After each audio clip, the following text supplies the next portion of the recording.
CPIM സംസ്ഥാന സമ്മേളനം ഇന്ന് സമാപിക്കും. പുതിയ സംസ്ഥാന സമിതിയെയും സംസ്ഥാന സെക്രട്ടറിയെയും ഇന്ന് തെരഞ്ഞെടുക്കും. MV ഗോവിന്ദൻ സംസ്ഥാന സെക്രട്ടറിയായി തുടരും. 15-ലേറെ പേർ സംസ്ഥാന സമിതിയിൽ നിന്ന് ഒഴിവാകും.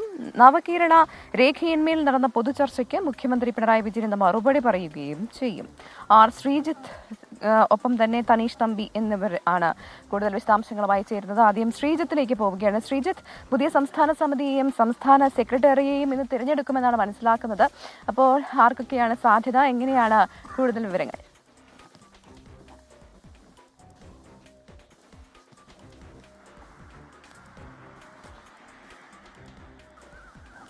ഇപ്പോൾ ഏറ്റവും രണ്ട് പ്രധാനപ്പെട്ട അജണ്ടകളാണ് സമ്മേളനത്തിന്റെ മുന്നിലേക്ക് വരുന്നത്. അതിലേറ്റവും പ്രധാനപ്പെട്ടത്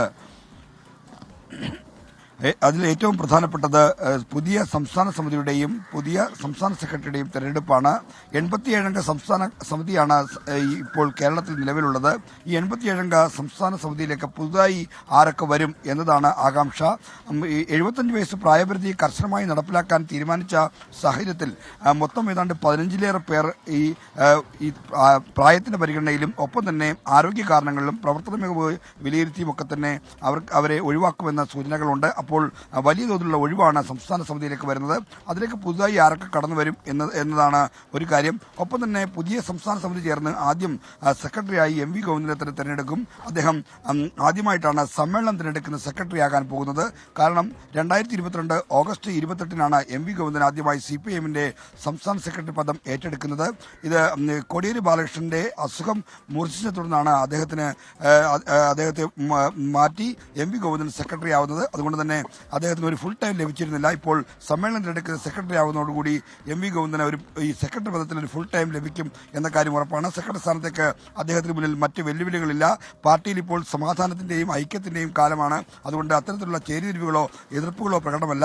എന്നാൽ പുതിയ സംസ്ഥാന സമിതിയിലേക്ക് ജില്ലാ സെക്രട്ടറിമാരിൽ പുതുതായി തിരഞ്ഞെടുക്കപ്പെട്ട 5 പേരുണ്ട്. അവർ വരുമെന്ന കാര്യം ഏതാണ്ട് ഉറപ്പാണ്. അതിൽ മലപ്പുറം ജില്ലാ സെക്രട്ടറി VP അനിൽ, വയനാട് ജില്ലാ സെക്രട്ടറി K റഫീഖ്, കോഴിക്കോട് ജില്ലാ സെക്രട്ടറി M മെഹബൂബ്, കാസർഗോഡ് ജില്ലാ സെക്രട്ടറി M രാജഗോപാലൻ തൃശൂർ ജില്ലാ സെക്രട്ടറി KV അബ്ദുൽ ഖാദർ എന്നിവരാണ് പുതുതായി സംസ്ഥാന സമിതിയിലേക്ക് സീറ്റ് ഉറപ്പിച്ച ജില്ലാ സെക്രട്ടറിമാർ. കാരണം അത് ജില്ലാ സെക്രട്ടറിമാരെ സംസ്ഥാന കമ്മിറ്റി അംഗങ്ങളാക്കുന്നതാണ് CPIMന്റെ കീഴ്വഴക്കം.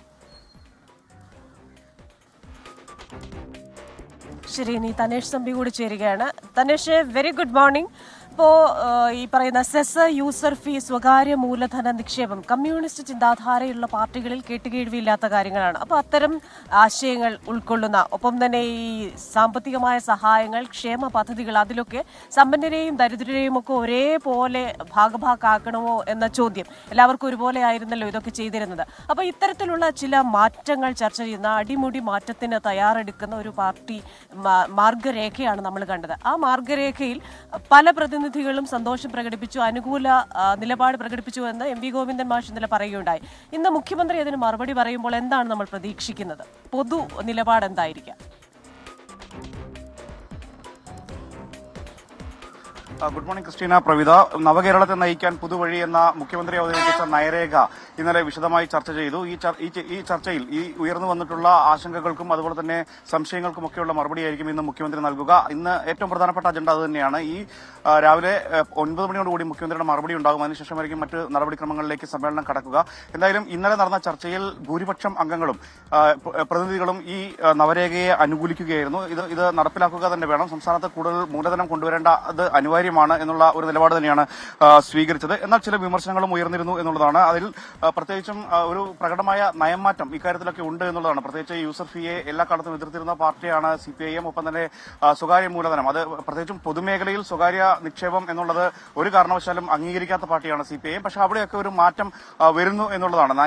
പ്രകടമായ നയംമാറ്റം ഇക്കാര്യത്തിൽ ഉണ്ട് എന്നുള്ളത് വ്യക്തമാണ്. അതുകൊണ്ട് തന്നെ പല സംശയങ്ങളും പ്രതിനിധികൾ ഉന്നയിച്ചിട്ടുണ്ട്. ഇതിൽ ഈ ഫീസ് പിരിവിൽ വ്യക്തത വേണം എന്നുള്ളതാണ്. എങ്ങനെയാണ് ഇപ്പോൾ പലതരത്തിൽ പറയുന്നുണ്ട്, ടോൾ പിരിവാണ് നടത്താൻ പോകുന്നത്, അങ്ങനെ പലതരത്തിലുള്ള മാധ്യമ വാർത്തകൾ വരുന്നു. പക്ഷേ അതിൽ കൃത്യമായ ഒരു വ്യക്തത വരണം എന്നുള്ളതാണ് പ്രതിനിധികൾ ആവശ്യപ്പെട്ടിരിക്കുന്നത്. ഒപ്പം തന്നെ ആളുകൾ തെറ്റിദ്ധരിക്കാൻ ഇടയാകരുത്, വ്യക്തത വരുത്തിയ ശേഷം മാത്രമേ ഇത്തരം കാര്യങ്ങളൊക്കെ നടപ്പിലാക്കാൻ പാടുകയുള്ളൂ.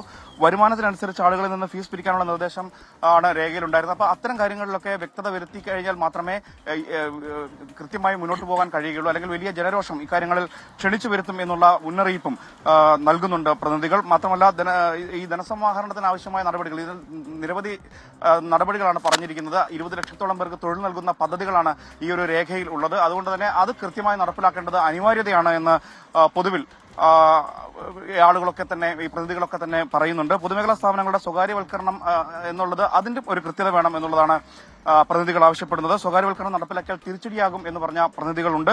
പാർട്ടി ശത്രുക്കൾ ഈ ഒരു സാഹചര്യത്തെ ഉപയോഗിക്കും. ബംഗാളിൽ സംഭവിച്ചതിന് സമാനമായ സാഹചര്യം ഉണ്ടാകുമെന്ന ആശങ്കയും പൊതുചർച്ചയിൽ പലരും പ്രകടിപ്പിക്കുകയുണ്ടായി. അതോടൊപ്പം തന്നെ സംസ്ഥാനത്തെ ഉദ്യോഗസ്ഥ മേധാവിത്വം അത് ഒഴിവാക്കണം, അതിന് ഇടവരുത്തരുത് എന്നുള്ള നിർദ്ദേശങ്ങളും ഉയർന്നു വന്നു. മാറ്റം ഉണ്ടാകണമെങ്കിൽ ഇനി മാറ്റം ഉണ്ടായില്ലെങ്കിൽ വലിയ പ്രത്യാഘാതം ഉണ്ടാകും എന്നും ഈ നയരേഖ ചർച്ചയിൽ പ്രതിനിധികൾ ആവശ്യപ്പെട്ടിട്ടുണ്ട്. അങ്ങനെ പലതരത്തിലുള്ള അഭിപ്രായങ്ങൾ ഉയർന്നു വന്നിട്ടുണ്ട്. എന്തായാലും അവയെല്ലാം ക്രോഡീകരിച്ചുകൊണ്ട് അതിനുള്ള കൃത്യമായ മറുപടി ഇന്ന് മുഖ്യമന്ത്രി നൽകും. ഒരുപക്ഷെ മൂന്നാം തവണയും അധികാരത്തിലേക്ക് എത്താനുള്ള CPIM-ന് മുന്നിലുള്ള ഒരു തുറുപ്പുചീട്ട് എന്ന നിലയിലാണ് ഈ ഒരു നയരേഖയെ അവതരിപ്പിച്ചിരിക്കുന്നത്. ആ നിലയിൽ ഉള്ള പ്രഖ്യാപനങ്ങൾ ഇന്ന് ഉണ്ടാകുമെന്നാണ് പ്രതീക്ഷിക്കുന്നത്. ക്രിസ്റ്റിന.